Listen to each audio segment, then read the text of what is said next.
Στη χώρα μας, αλλά και στην ανθρωπότητα, οι πολλοί άνθρωποι δεν ενδιαφέρονται για την πνευματική τους ωριμότητα, ολοκλήρωση. Γιατί αυτό συμβαίνει? Στην ανθρωπότητα και ατομικά δεν ενδιαφέρονται οι άνθρωποι για την πνευματική τους ολοκλήρωση.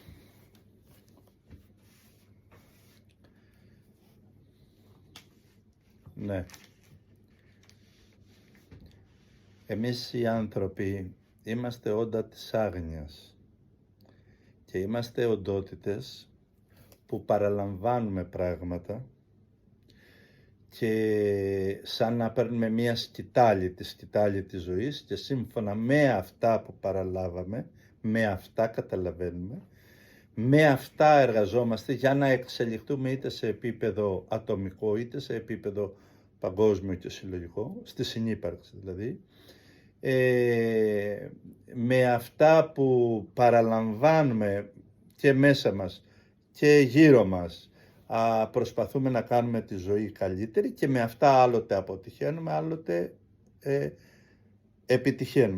επιτυχάνουμε. Όπως και να έχει όμως, παραλαμβάνουμε μία σκητάλη. Είμαστε όντα που παραλαμβάνουν, γιατί είμαστε όντα της άγνοιας. Δεν τα ξέρουμε όλα, δεν ήρθαμε εδώ ολοκληρωμένοι, με μεγάλες δυνάμεις, με μεγάλες δυνατότητες, με μεγάλες χάρες και από τον Θεό και φυσικές και πολλών ειδών χαρίσματα ο άνθρωπος, αλλά είμαστε όντα της άγνοιας. Και αυτό, η σκητάλη που παραλαμβάνουμε, είναι το πρώτο αίτιο που δεν ενδιαφερόμαστε για την πνευματική μας εξέλιξη, γιατί αυτή η σκητάλη είναι το μπόλι που μας βάζουν μέσα μας να μην ενδιαφέρονται, να μην ενδιαφερόμαστε, να κοιτάμε την πάρτη μας, το εγώ μας, την ατομικότητά μας, την καλοπερασία μας και δεν ξέρω τι άλλο μας βάζουν, θα τα πούμε. Η σκητάλη όμως της ζωής που παραλαμβάνουμε, αφού είμαστε όντα που παραλαμβάνουν έναν χώρο, μία νοοτροπία, μία κουλτούρα, ένα μοντέλο ζωής, μία γλώσσα, παραλαμβάνουν τα μαθηματικά τους, τις επιστήμες τους, παραλαμβάνουν τις τέχνες, παίρνουμε. Και η σκητάλη αυτή δεν έχει μόνο αυτά που μας προάγουν προς το καλό, είναι και πράγματα τα οποία οι προγενέστεροι δεν πρόλαβαν να λύσουν, δεν ξέραν να λύσουν, δεν μπορούσαν να λύσουν, και καλούμαστε εμείς να το διορθώσουμε, το άρρωστο που παραλάβαμε, το κακό οικογενειακό περιβάλλον που παραλάβαμε ή που ζήσαμε, πρέπει μέσα μας να το μετουσιώσουμε, να το αλλάξουμε και να το κάνουμε πηγή σοφίας, πηγή δυνάμεως. Η θρησκομανία που παραλάβαμε και η οποία αντί να μας κάνει θεϊκά όντα μας έκανε εχθρούς του Θεού και του εαυτού μας και της συνύπαρξης, και γίναμε μάλλον θεομάχοι με τη λανθασμένη, λέω για λανθασμένη, όλα αυτά πρέπει να τα διορθώσουμε. Πώς θα τα διορθώσουμε αν δεν καταλαβαίνουμε τι βόσκουμε μέσα μας? Σκεμμένα λέω βόσκουμε. Ναι. Είναι ο βοσκός, ο εσωτερικός βοσκός του κάθε ανθρώπου. Αυτό που παραλάβαμε, αυτό είτε είναι λιμένο, είτε είναι καλό και πρέπει να το κάνουμε καλύτερο, γιατί και το καλό θα το πάμε καλύτερο και το καλύτερο ακόμα πιο ψηλά. Αυτή είναι η φύση, η ανώτερη φύση του ανθρώπου. Και το καλό θα το κάνει ακόμα καλύτερο, θα το προοδεύσει. Αφού παραλάβαμε λοιπόν αυτή τη σκητάλη, αυτή είναι το πρώτο αίτιο που δεν ενδιαφερόμαστε να είμαστε πνευματικά όντα. Όντα της εξέλιξης, όντα της συνύπαρξης, της αληθινής, όντα της συνάντησης, και είμαστε συμπτώματα, αποκοίηματα του περιβάλλοντος, αποκοίηματα της εποχής.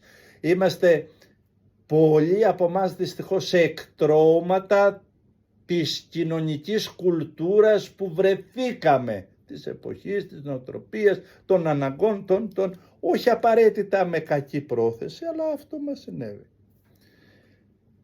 Δεν είναι το ίδιο, καλή μου, να παραλάβω εγώ τη μιζέρια, τη φτώχεια, την δυστυχία και εσύ να παραλάβεις το αρχοντιλίκι, την ωραιότητα, τη γνώση. Δεν είναι εύκολο Εγώ που παρέλαβα την αμορφωσιά, την αγουροσύνη, τη δυστέρηση να αντιμετωπίσω εσένα, που για τον δεν λέω έκανες κακό, αλλά παρέλαβες άλλα όπλα, άλλες δυνάμεις. Μόνο τη γνώση να βάλεις, φτάνει και περισσεύει. Και τώρα αν εσύ με αυτό το καλό γίνεσαι γάιδαρος και γίνεσαι ανέστητη και γίνεσαι επικίνδυνος και γίνεσαι εχθρός και εμένα του κατώτερου, μάλλον είσαι άξιος της μοίρας σου. Λοιπόν, πρώτο αίτιον είναι καθαρά αυτά που μέσα μας καλλιεργούμε, ο βοσκός, ο εσωτερικός βοσκός μας, το σύμβολο λέω, ναι, που αφορά ατομικά, και το ίδιο σύμβολο που αφορά ο σύμβολο του βοσκού, τις κοινωνίες, την ανθρωπότητα και αναλόγως τις εποχές. Αυτά όμως τα δύο, το ότι παραλαμβάνουμε το καλό και το ατελές ή το άσημο που πρέπει να τα διατρέψουμε, είτε τα πετύχουμε είτε όχι, το ίδιο κάνουμε και εμείς, θα τα μεταφέρουμε στους άλλους, και γι' αυτό βλέπεις άνθρωποι πληγωμένοι γεννούν πληγωμένους. Άνθρωποι οι οποίοι ενώ δεν έχουν ευτυχήσει με το μοντέλο ζωής που ζουνε, μεταφέρουμε στα παιδιά μας το ίδιο μοντέλο ζωής που εμείς δεν έχουμε ευτυχήσει. Και θυμώνουμε γιατί τα παιδιά δεν καταλαβαίνουν. Είναι, ίσως φανεί παράξενο αυτό που θα πω. Όταν οριμάσεις, ξέρεις ότι όλα αυτά που είναι τόσο σοβαρά και κυβερνάνε δυνάμεις, αυτοκράτορες, αυτοκρατορίες, νομοθεσίες, διδασκαλίες, παιδείες, ιατρικές, επιστήμες, είναι για μωρά παιδιά. Τόσο. Δηλαδή φτάνεις να τα βλέπεις και να λες πώς είναι δυνατόν. Χωρίς καμία κατάκριση μέσα, χωρίς καμία κρίση, χωρίς κάτι λιγότερο. Απλά πονάς τον άνθρωπο που φτάνει. Αυτά που παραλάβαμε μέσα μας στο σύμβολο του βοσκού είναι η μία πλευρά, σαν να κρατάμε ένα κέρμα που από τη μία πλευρά είναι τα γράμματα, ας πούμε. Από την μέσα πλευρά είναι κυνηγός. Είναι η ίδια δύναμη μέσα στην ατομικότητά μας, στη συνύπαρξη και σε όλο τον άνθρωπο. Τι έμαθα εγώ, ότι πρέπει να είμαι άνθρωπος της επιβίωσης, να έχω το σπίτι μου, να έχω τα αμάξι μου, μα αυτό πρέπει να έχω, το ρεύμα μου, τα αυτά μου, και τι κάνω, αυτά κάνω. Πασίζω να έχω και αυτά, και αν δεν έχω υποφέρω, και αν έχω προσπαθώ να τα εξασφαλίσω, να τα διασφαλίσω. Αυτή η προσπάθεια, η ενέργεια που βάζω και όλα αυτά είναι ο κυνηγός μέσα μας. Τι συνέβη με μένα σαν συνύπαρξη παρέλαβα μια ιστορία από τους προγόνους μου. Και αυτή έμαθα, αυτή τιμάω, αυτή προσπαθώ, δεν είναι καθόλου κακό, είναι πολύ καλό, μιλάω για την καλή πλευρά. Αυτός είναι ο κυνηγός, αυτά που σαν βόσκο ζώα, τι ζώα βόσκο, πρόβατο, το πρόβατο ποια είναι, τα ενδιαφέροντά μου, οι επιθυμίες μου, οι προσδοκίες μου, οι ανάγκες μου, σαν κράτος το ίδιο, ναι. Αυτά τώρα όμως κάποιος πρέπει να μου τα εξασφαλίσει. Ποιος είναι αυτός? Ο κυνηγός. Στο κράτος είναι ο στρατός. Σε μένα τι είναι? Οι δυνάμεις της άμυνάς μου. Είτε η νομοθεσία, είτε η οικογένειά μου, είτε η περιφρούρηση που θα κάνω. Αυτό λέμε κυνηγό. Αυτό που μου με οθεί να προσπαθώ να βρω αυτά που πρέπει, να καλλιεργήσω αυτά που πρέπει, και ταυτόχρονα η ίδια δύναμη είναι να αποθεί τα εχθρικά για αυτά που καλλιεργώ. Εμένα μου αρέσει, παράδειγμα, το χρήμα. Απευθείας μέσα μου η δύναμη αυτή αλλάζει και οτιδήποτε κατηγορεί, αντιμάχεται, προσβάλλει το χρήμα, εγώ δεν το θέλω. Μου λέει ο Άγιος μου, ο Χριστός, δώσ' τα όλα. Αμέσως θα πω, όχι κύριε, δεν μπορώ να τα δώσω, γιατί εδώ τα χρειάζομαι τα χρήματα. Ξέρεις, καλός είσαι και σαν Θεός. Αλλά δεν έχω ανάγκη τα χρήματα. Ο Παναγόπλος τα λέει πολύ ωραία. Θα πει κάποιος, αλλά υπάρχει κίνδυνος να γίνεις φτωχός. Γιατί να το πει αυτό? Γιατί το μέσα του σου λέει, άμα σκεφτώ σαν το Παναγόπλο, θα έχω τη δύναμη να τρέξω για όλες αυτές τις ανάγκες που με δέρνουν.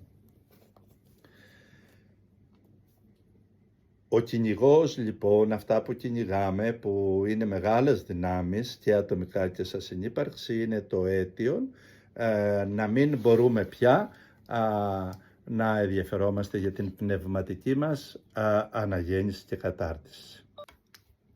Τι γίνεται λοιπόν με αυτή τη σκητάλη που παραλάβαμε?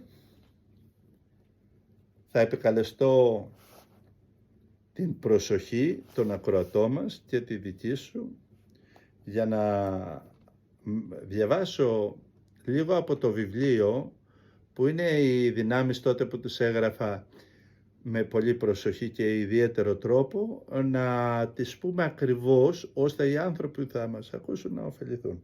Λοιπόν, λέω στο βιβλίο, στο σύμβολο του βοσκού, αυτό είναι και ατομικά και στη συνύπαρξη.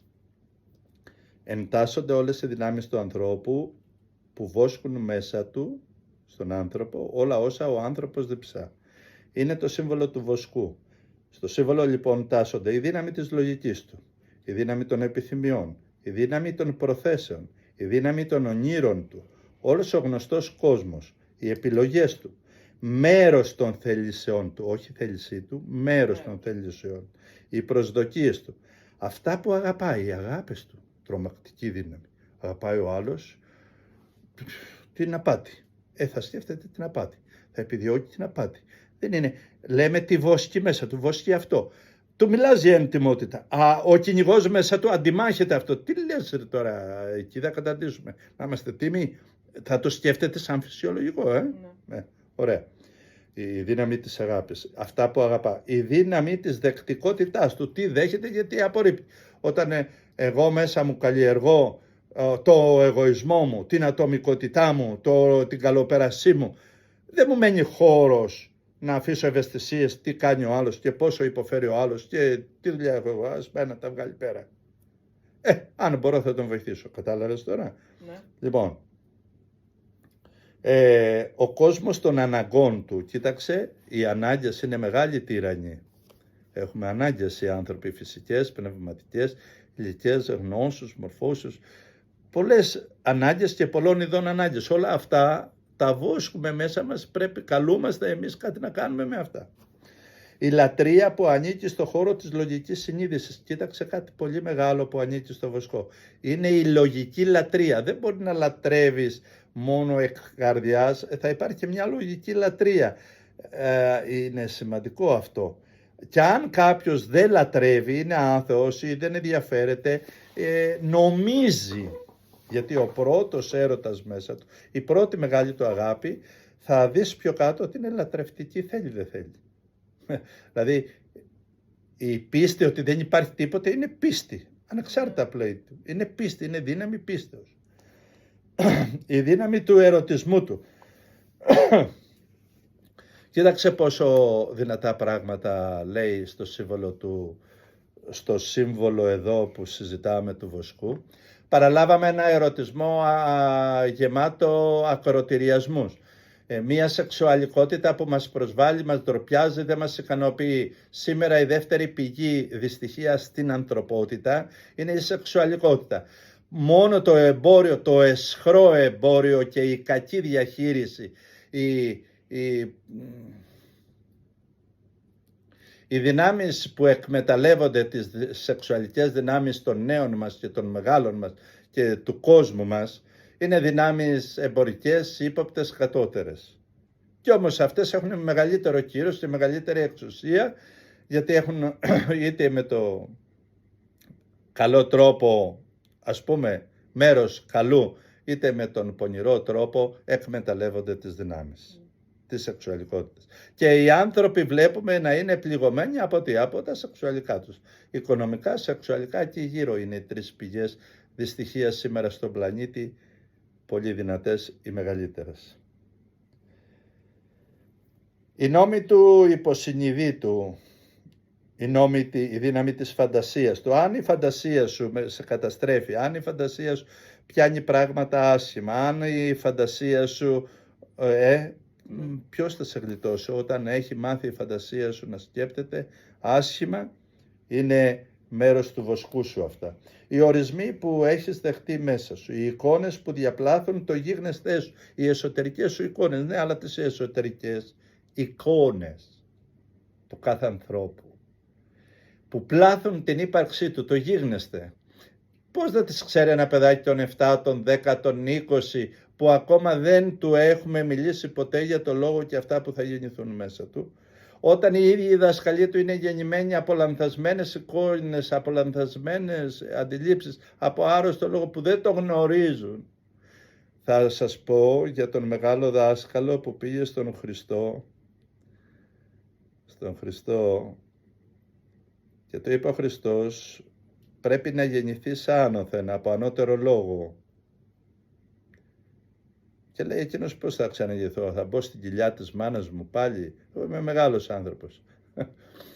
Και του λέει ο Χριστός, αφού εσύ είσαι δάσκαλος, δεν καταλαβαίνεις τι διδάσκεις. Δεν καταλαβαίνεις ότι γεννάς μέσα από το λόγο σου, από τις ιδέες σου, από τις αντιλήψεις ομοιότυπα δικά σου. Κατάλαβες τι είναι, εσένα του είπε.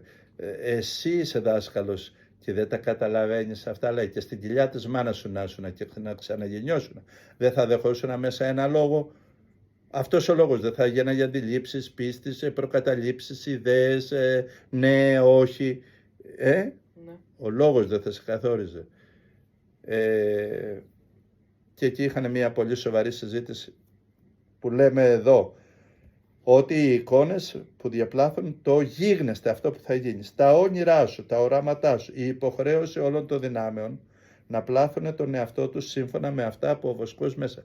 Δηλαδή η λογική, το υποσυνείδητο, το ασυνείδητο, η ψυχή. Τώρα λέω υποσυνείδητο, ενώ για μένα δεν υπάρχει με την έννοια όπως την ξέρει η επιστήμη. Σε μια άλλη, περιμένω έναν φιλογιατρό που μου έχει ζητήσει να του μιλήσω για τις δυνάμεις με βάση την πνευματική δική μου κατανόηση. Εκεί θα μιλήσω επιστημονικά τις δυνάμεις, όπως τις λέω και στο βιβλίο, και ελπίζω να το βγάλουμε και μου έχει υποσχεθεί ότι θα έρθει σύντομα. Λοιπόν, όλες οι δυνάμεις πλάθουν τον άνθρωπο σύμφωνα με το βοσκό που βόσκει μέσα τους, που υπάρχει μέσα τους. Αν ο βοσκός μέσα μου είναι πορνικός, όλες μου οι δυνάμεις οφείλουν να προσαρμοστούν, να ομοιωθούν με το βοσκό μου, το σύμβολο. Δηλαδή, η λογική μου θα είναι πορνική, η φαντασία μου θα είναι πορνική, η σεξουαλικότητά μου με τη γυναίκα μου δεν είναι πορνική. Δεν θα πάω υψηλά. Ακόμα και η σχέση με το Θεό μπορεί να είναι πορνική. Δηλαδή, τα ομοιότυπα που θα γεννιόνται πάνω στις δυνάμεις μου θα είναι όμοια του συμβόλου αυτού. Είναι ένας άρπαγας, εκμεταλλευτής, λέω χοντροκομμένα, για να καταλάβουμε τι συζητάμε. Τι θα γίνει. Οι δυνάμεις του, όλες, η φαντασία του, η προσδοκία του, η δράση, το ναι και το όχι, η ενέργειά του, η ίδια η ενέργειά του θα είναι ενέργεια συμφεροντολογική και ούτω καθεξής. Η όλη συνεργασία των δυνάμεων σε έναν άνθρωπο ορίζεται σαν βοσκός και οι δυνάμεις, όλα αυτά που εργάζονται μέσα τους είναι παραβολικά τα πρόβατα. Εγώ λέει ο Χριστός είμαι ο βοσκός που βόσκω τα πρόβατα και έχουν τα πρόβατα. Δεν μιλάει για πρόβατα.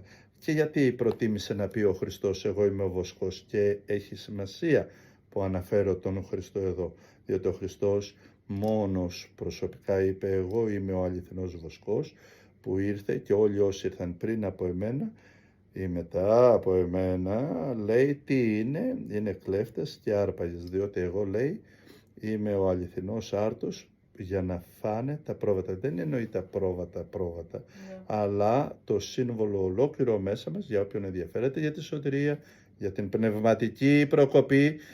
Καλλιεργεί ήδη ο Χριστός τους ανθρώπους να χαρούνε ότι η Βασιλεία των Ουρανών, η πνευματική αφύπνιση της ζωής, έφτασε κοντά τους ο Θεός σε αυτούς. Έφτασε σε αυτούς. Ο βοσκός λοιπόν, ο Χριστός παρουσιάζει τον εαυτό του ως πραγματικό σύμβολο, ως Θεός, που βόσκει, ποιμένει, προνοεί, σκεπάζει, αγαπά, εμψυχώνει, μαθαίνει, μυσταγωγεί, αναγεννά, γεννά κατά κυριολεξία, λυτρώνει, ελευθερώνει αυτόν που βόσκει μέσα του το πόθο να γνωρίσει την θεϊκή υπόσταση της ανθρώπινης αυτής ψυχής του. να γνωρίσει τον θεϊκό άνθρωπο, να βιώσει, να υπάρχει ως οντότητα απαλλαγμένη από κάθε μορφή και σκιά κακίας. Λοιπόν, αυτά περί βοσκού. Ναι. Στο βοσκό σήμερα παγκόσμια οι άνθρωποι μαθαίνουν να κονομάνε, να ψάχνουν για δουλειά, υπάρχουν νόμοι που τους αναγκάζουν να τρέχουν γι' αυτό. Αν δεν έχεις πολλά λεφτά, αν δεν έχεις δουλειά, μπαίνεις σε ένα ρουτίνα, εσύ θες την ειρήνη, αλλά έρχεται ένας πόλεμος και σου λέει όχι θα πας να πολεμήσεις, γιατί έτσι είναι η συνύπαρξη.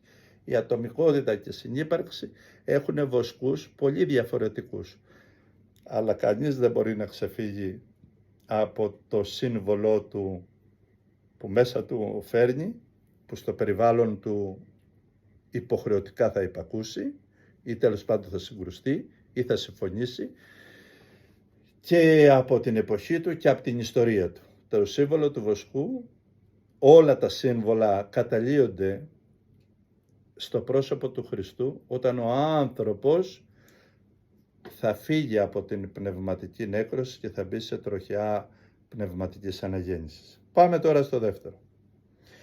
Το σύμβολο του κυνηγού εντάσσονται οι δυνάμεις του ανθρώπου. Όλες οι δυνάμεις που μέσα μας κυνηγάμε και επιλέξαμε. Ποια είναι αυτή? Η δύναμη της υπομονής, η δύναμη της αναζήτησης, της ορμητικότητας, της άμυνας, μέρος του κόσμου των συνηθιών μας. Αυτά είναι δυνάμεις που ανήκουν στον κυνηγό. Δηλαδή είναι η περιφρούρηση για αυτά που ενδιαφερόμαστε, είναι το ενδιαφέρον για αυτά, είναι ο στρατός που προστατεύει το κράτος εμάς, το δικό μας. Η δύναμη του αυτοματισμού μέσα μας, το ναι και το όχι, πώς δρούμε και πώς αντιδρούμε. Οι αντανακλαστικοί νόμοι, όχι όλοι, μέρος των νόμων της ανταποδόσεως. Εγώ ξέρω, μου έκανες κακό, θα τη φας. Αν βρω, κατάλαβες, είναι οι νόμοι της ανταπόδοσης. Έκανα καλό, αλλά περιμένω να μου κάνεις εσύ, κατάλαβες. Το δούνε και λαβίν.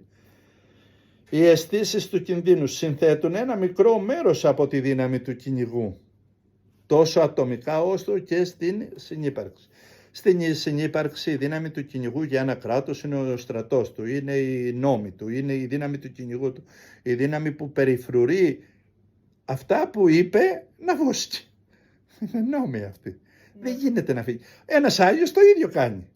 Η δύναμη, οι προστατευτικές δυνάμεις, οι αγγελικές δυνάμεις, μέσα του είναι οι εντολές του, είναι οι νόμοι που υπακούει, είναι ο τρόπος που σκέπτεται, που μιλά, που δέχεται την αδικία.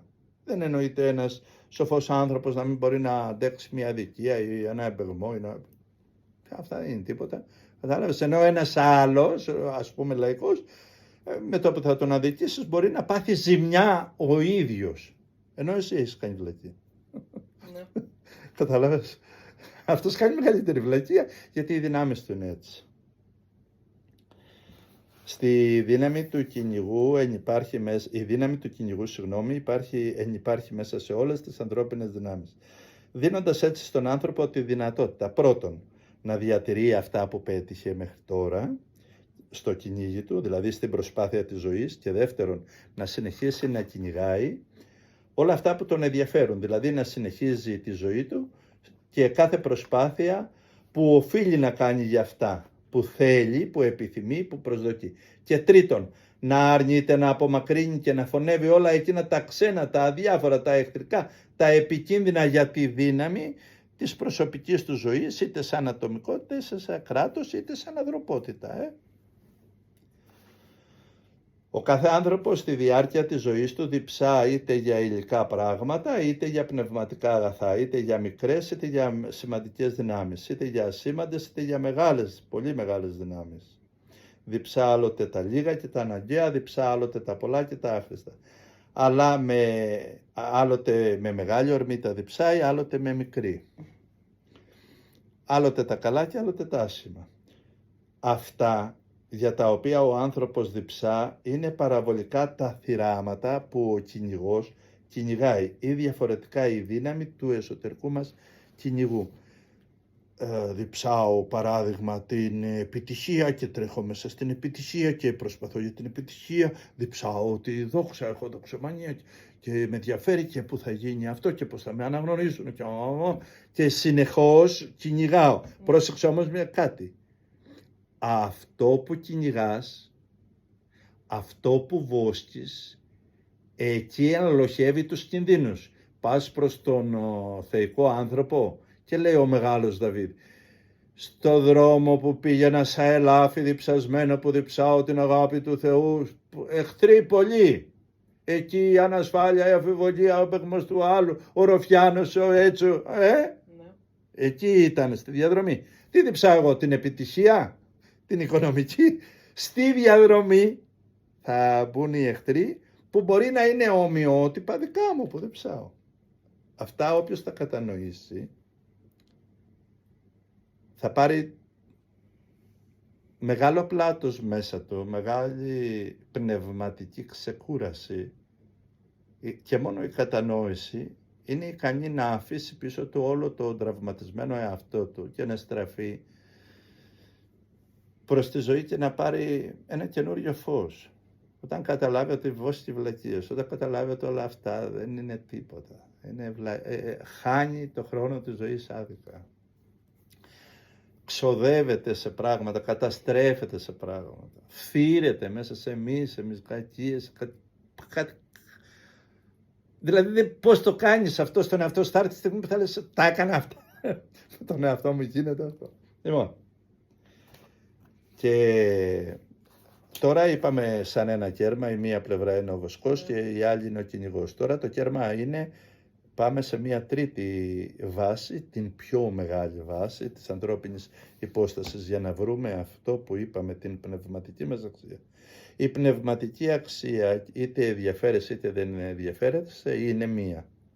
Τι οντότητα, τι ποιότητα, υπαρξιακή, έχεις υπαρξιακή. Τι ύπαρξη είναι άλλο να είσαι Χριστός και άλλο είναι να είσαι καθήκη. Είναι άλλο να είσαι ένας απλός καλός άνθρωπος και άλλο να είσαι ένας άνθρωπος όριμος στην αγάπη. Είναι καλύτερα να είσαι όριμος στην αγάπη παρά να έχεις όλη τη γνώση του κόσμου και να γίνεσαι ένας άνθρωπος της τραγωδίας.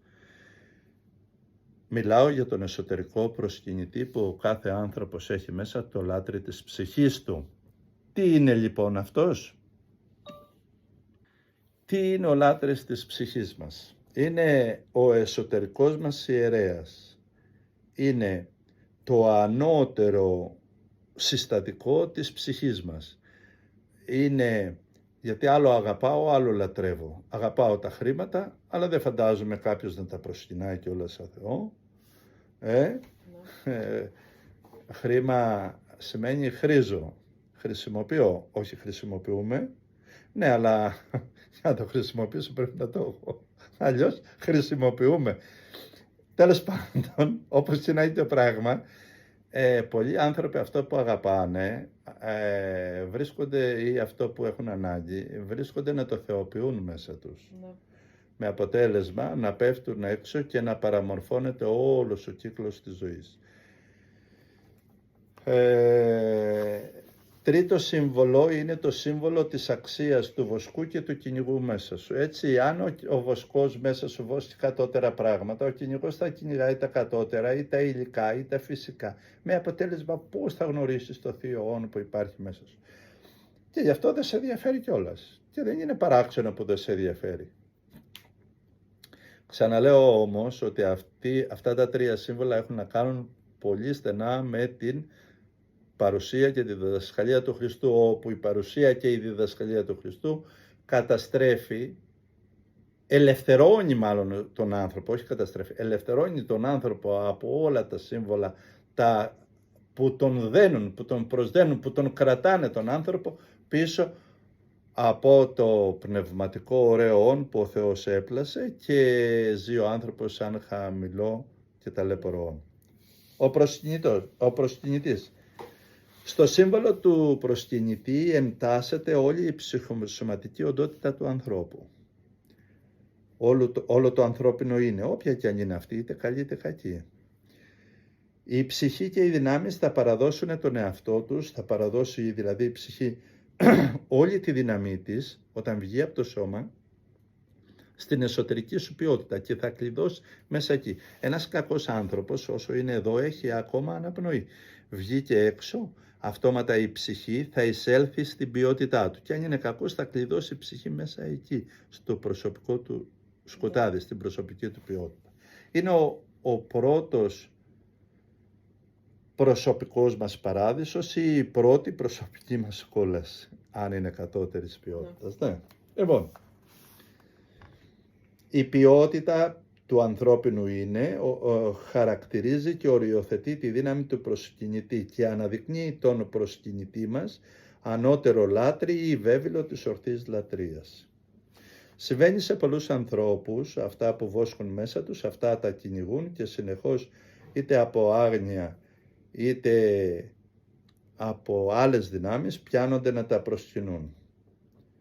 Στη μία πλευρά λοιπόν είναι ο βοσκός και αυτά που βόσκει. Στην άλλη πλευρά του κέρματος είναι ο κυνηγός που κυνηγάει να κρατήσει μέσα του εκείνα που πέτυχε και να πετύχει κι άλλα και κυνηγά μακριά εκείνα που δεν ενδιαφέρεται. Και η αξία του κέρματος της ύπαρξής μας είναι ο προσκυνητής.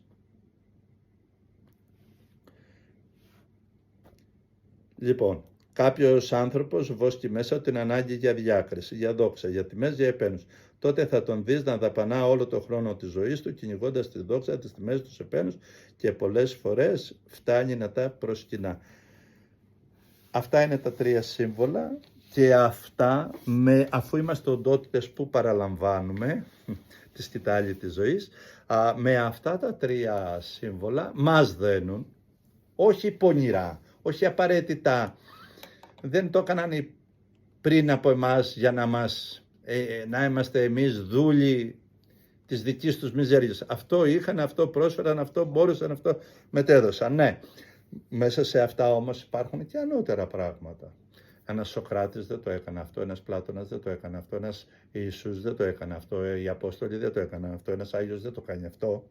Το κάνω εγώ, το κάνει ο δίπλα μου, το κάνουμε εμείς οι μικροί, οι μη προχωρημένοι, οι μη απαλλαγμένοι από κατώτερους βοσκούς, από κατώτερους κυνηγούς και από κατώτερους προσκυνητές. Όλη αυτή η μυσταγωγία και η ερώτηση που μου έκανες στηρίζεται στους τρεις μεγάλους πειρασμούς του Χριστού. Στον πρώτο πειρασμό ο σατανάς φτάνει στον Χριστό, μας λέει το Ευαγγέλιο και του λέει κάνε την πέτρα ψωμί για να φας. Ήταν μια χρονική στιγμή που ο Χριστός προετοιμαζόταν για να μπει μέσα στην ανθρώπινη πορεία και να αποκαλύψει την θεϊκή του υπόσταση. Ουσιαστικά εδώ μας διδάσκει, μας μυσταγωγεί το Ευαγγέλιο και ο Ευαγγελιστής εύστοχα γράφει το ότι ο πρώτος πειρασμός ήταν η προσπάθεια του πονηρού να εισβάλλει σε αυτά που έβοσκε ο Χριστός. Ο Χριστός έβοσκε θεία και ανώτερα πράγματα, αγάπη για τον Πατέρα, η απόλυτη υπακοή και αφοσίωση στο θέλημα του Πατέρα. Και τι του λέει, κάνε την πέτρα ψωμί. Αν ο Χριστός έκανε εκείνο το θαύμα, εκείνη τη στιγμή που κάνει προτροπή, θα έχανε τη θεότητά του. Δηλαδή μέσα στην θεϊκή του αγάπη θα έβοσκε την καύχηση, ότι ο Θεός δεν είχε προνοήσει και έπρεπε ντε και καλά εκείνη τη στιγμή η πέτρα να γίνει ψωμί για να το φάει. Είναι αυτό που πολλοί άνθρωποι ακόμα και με το καλό δεν ζουνε τη χαρά του καλού, ακόμα και με την οικογένεια, ακόμα και με την πολιτική, ακόμα, η απολύτως στοχεία. Ο πρώτος πειρασμός που εμείς οι άνθρωποι, είτε σαν παιδιά, είτε σαν μεγάλοι, είτε σαν δάσκαλοι, είτε σαν μαθητές, δεχόμαστε μέσα μας, είτε πολύ φανερά είτε μη φανερά, πράγματα τα οποία παγιδεύουν τον εσωτερικό μας βοσκό στο να βόσκει κατώτερες αντιλήψεις, κατώτερες πίστες, κατώτερες ιδέες, κατώτερους λόγους, κατώτερα όνειρα, μικρά πράγματα, την ανάγκη της επιβίωσης, αλυσοδεμένοι μέσα στο άγχος της ζωής, στο στρες της ζωής, άλλωστε και χτες δεν με ρώτησες για το στρες. Ωραία. Λοιπόν, ο Χριστός το απάντησε εκεί, έφυγε από τον πειρασμό Με ποια φράση? Τη θυμάστε όλοι, που είπε ο άνθρωπος δεν ζει με επιβίωση, με επένους, με χειροκροτήματα, με αποθήκες, με ρούχα καλά, με μόδα, με σεξ. Ζει με κάθε λόγο που έχει νόημα ζωής, που ζει με κάθε λόγο Θεού, ζει με λόγο που σηκώνει την ανθρώπινη ύπαρξη, που τιμά τον άνθρωπο, ζει με άλλο, με Θεό λόγο, ζει με θείον πνεύμα. Και έτσι δεν βόσκησε αυτά που του είπε η κατώτερη διάσταση της ζωής των ανθρώπων, της κουλτούρας του, της εποχής του, οι δάσκαλοι του περιβάλλοντος. Λέω. Τι έγινε με το δεύτερο πειρασμό? Αυτά τα λέω επιτροχάδιν. Ένεκα και των βίντεο που πρέπει να έχουν κάποια συντομία, να μην κουράζονται οι άνθρωποι, να συνήθιστοι σε λόγους τέτοιους, και χρειάζονται και λίγο να τους ενισχύουμε σε αυτά. Ο δεύτερος πειρασμός έρχεται αμέσως μετά, αφού η προσπάθεια του σατανά να χτυπήσει τον Χριστό στο βοσκό του αποτυχαίνει, στρέφεται αμέσως στον κυνηγό και λέει στον Χριστό, ορίστε εσύ, του λέει, που θέλεις να διδάξεις τους ανθρώπους να αγαπάνε το Θεό, να σε γνωρίσουν και τα γνωστά, έτσι, τα λέω συνοπτικά, πέσε από το ναό, τον ανέβασε στο ναό και αμέσως μόλις πέσεις δεν θα πάθεις τίποτε, γιατί η Αγία Γραφή γράφει ότι δεν θα πάθεις τίποτε, ο Θεός θα βάλει τους αγγέλους του, είσαι ο αγαπητός, τα ξέρουμε αυτά, θα το πιστέψουν οι άνθρωποι. Αυτά του είπε στον δεύτερο πειρασμό αυτά. Ναι. Στον δεύτερο πειρασμό του είπε πέσε. Βλέπουμε όμως τον Χριστό να μην δέχεται και τον δεύτερο πειρασμό και έτσι μας διδάσκει να μην τον δεχόμαστε και εμείς ασφαλώς. Ποιος είναι ο δεύτερος πειρασμός? Τι αγάπαγε ο Χριστός? Το Θεό. Τι αγάπαγε? τις Θείες εντολές. Τι ήθελε να μεταφέρει στους ανθρώπους? Το πνεύμα της ελευθερίας, της λατρείας, της ανώτερης λατρείας. Ναι. Τι του έβαλε ο πονηρός? Μέσα στο Θείο Λόγο του έσπηρε το κακό. Πέσε από το ναό. Να το δούνε οι άνθρωποι. Μα άμα τα κάνει με το ζόρι να πιστέψει ο άλλος, αυτό είναι βία. Ναι. Μην ξεχνάτε το Χριστό που είπε μακάρι εμείς οι δόντες και πιστεύσαντες. Αν ανοίξει τώρα εδώ το σύμπαν και μπροστά μας δούμε αγγέλους, δυνάμεις, οντότητες, τι θα λέμε εμείς? Θα συνεχίσουμε να συζητάμε, λες, ή δεν θα ξέρουμε που να κρυφτούμε? Λέω. Λέει στο Χριστό, προσπαθώντας να του χτυπήσει τον κυνηγό, αφού κυνηγάς αυτό να αφυπνίσει τον κόσμο, κάνε ένα θαύμα. Μα ο Χριστός έκανε πολλά θαύματα, αλλά δεν αφυπνίστηκαν οι άνθρωποι, ή τουλάχιστον όχι όλοι. Και ακόμα και σήμερα υπάρχουν θαύματα. Ένας άνθρωπος που είναι μέσα στην αγάπη και σε ατμόσφαιρα καλοσύνης, άλλα θαύματα ζει. Αλλιώς είναι η ζωή, και άλλο ένας τριμμένος και δύσκολος άνθρωπος. Άλλοι νόμοι ενεργούν στον έναν, άλλοι στον άλλον. Λοιπόν, λέει ο Χριστός, όλος ο θεϊκός λόγος απαγορεύει να εκθέτεις τον εαυτό σου σε κίνδυνο, να εκθέτεις τους ανθρώπους σε κίνδυνο. Ακόμα και αν έχεις δίκιο. Ακόμα και αν έτσι πρέπει να κάνεις, να προτιμήσεις να μην το κάνεις. Μέσα σε αυτό τον πειρασμό θα πω τον άντρα της Παναγίας, τον μεγάλο αυτό άντρα για εμένα, τον υπέροχο για πολλούς, προσωπικότητα άλλης διαστάσεως, ο οποίος νίκησε τον εαυτό του, ο οποίος νίκησε την πίστη του, νίκησε τα πάντα. Γιατί είχε αντιληφθεί όλη την πνευματική λατρεία που ήταν ο κυνηγός μέσα του, το είχε ως χάρη και είχε υπερβεί. Και αντί να παραδώσει την Παναγία, να τιμωρηθεί και να λιθοβοληθεί, επέλεξε να τη διώξει και να φύγει. Βλέπεις, και αυτός νίκησε το δεύτερο πειρασμό, που ήταν και πατέρας επίγειος με μεγάλη τιμή του Χριστού, έτσι. Τι έγινε εκεί στο δεύτερο πειρασμό? Τι μας διδάσκει εμάς ο δεύτερος πειρασμός? Μέσα στα καλά πράγματα που γνωρίζουμε, στην οικογένεια, στην αγάπη, στον έρωτα, στον λόγο, στην ελευθερία μας, σπέρνουμε και το κακό. Έχουμε και το πονηρό. Οθούμε δια του καλού στο κακό. Ελεύθερος είσαι ρε, κάνω ό,τι θες. Τι λες ρε, ποιος τα πει αυτά? Σήκω και το ανάστημά σου. Ποιος τα πει αυτά? Το σώμα είναι δικό μου. Ποιος τα πει αυτά? Πού το ανακαλύψατε αυτό το πράγμα? Λέω. Ναι. Δεν είναι δικαίωμά μου να κάνω ό,τι θέλω με τον εαυτό μου? Όχι. Άμα είσαι παιδί μου, θέλεις να κόψω τα χέρια μου? Δεν έχω δικαίωμα να τα κόψω? Δεν είναι? Όχι πατέρα, δεν έχεις. Μα δεν γίνεται να σου πει έχει. Ναι, κόφτα. Έτσι δεν είναι? Ναι. Είπα ένα απλό παράδειγμα.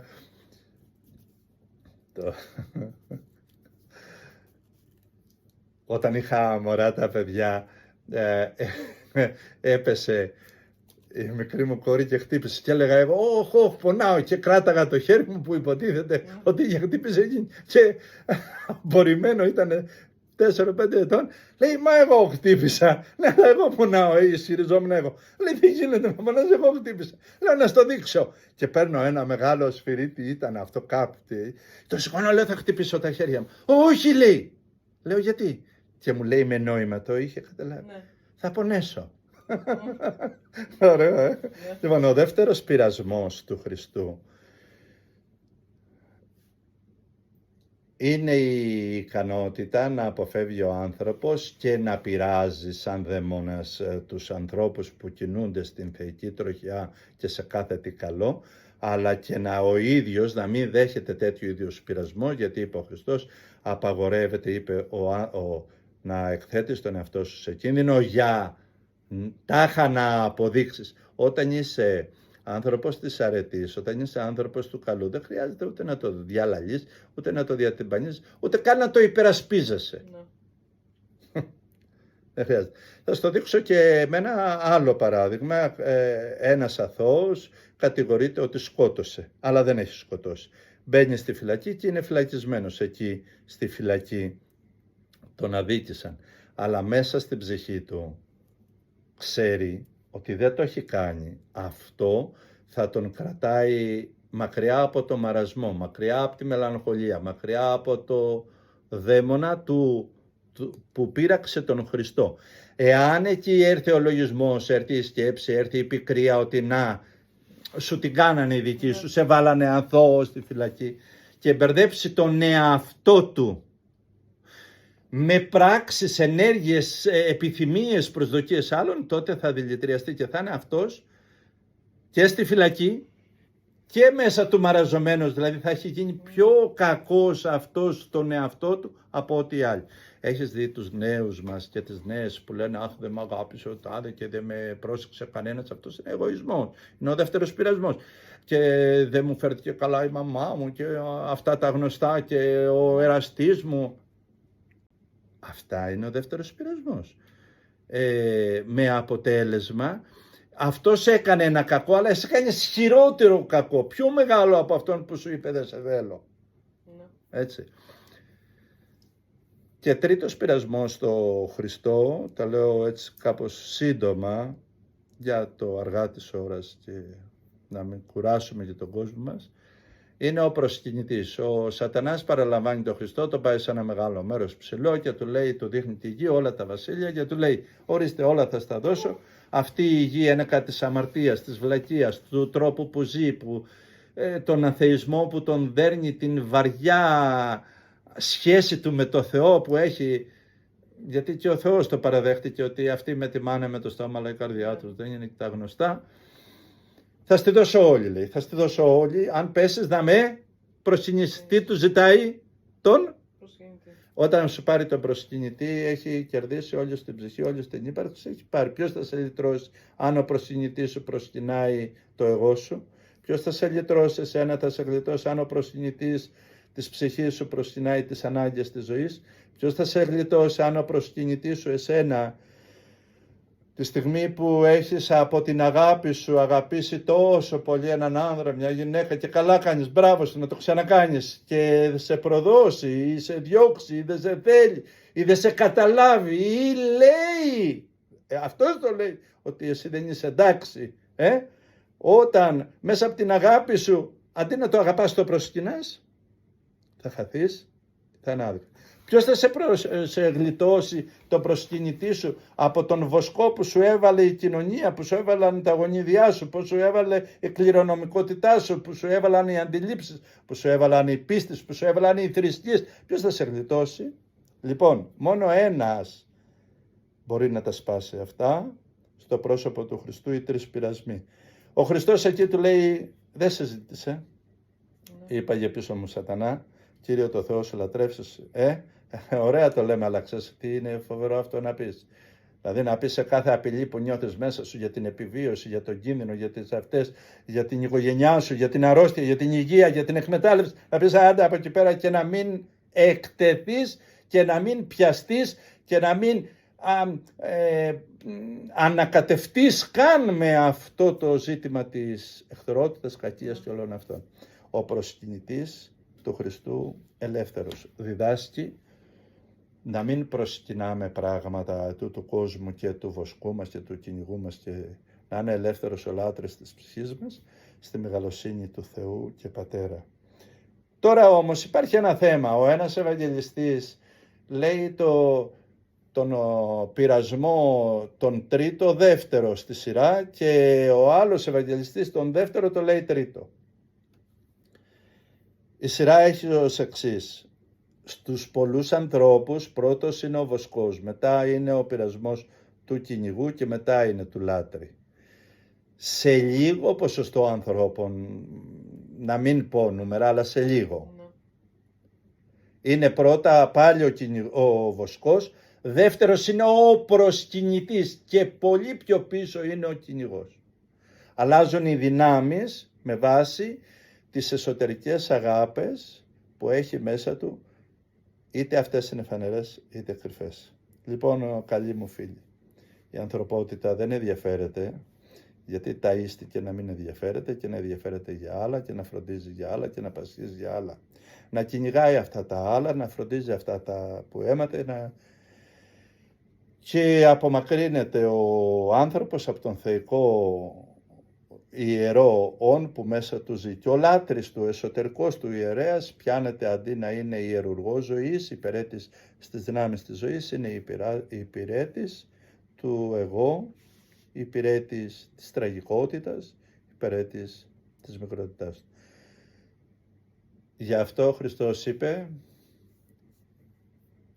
τα δικά μου πρόβατα καταλαβαίνουν αυτά που λέω και έρχονται κοντά μου και με έχουν δάσκαλό τους, με έχουν Θεό τους, με έχουν λυτρωτή τους, με έχουν δάσκαλό τους, με έχουν πνοή και εκπνοή. Είμαι η ελπίδα τους, είμαι το φως τους, είμαι αυτό που μέσα τους λυτρώνει από όλα τα σύμβολα του βοσκού, του κυνηγού, των κατώτερων προσκυνητών στην ποιότητα, έτσι, στην οντολογική τους ποιότητα. Και τον ενδιαφέρει πολύ, πάρα πολύ ο ελεύθερος άνθρωπος. Ναι. Ναι.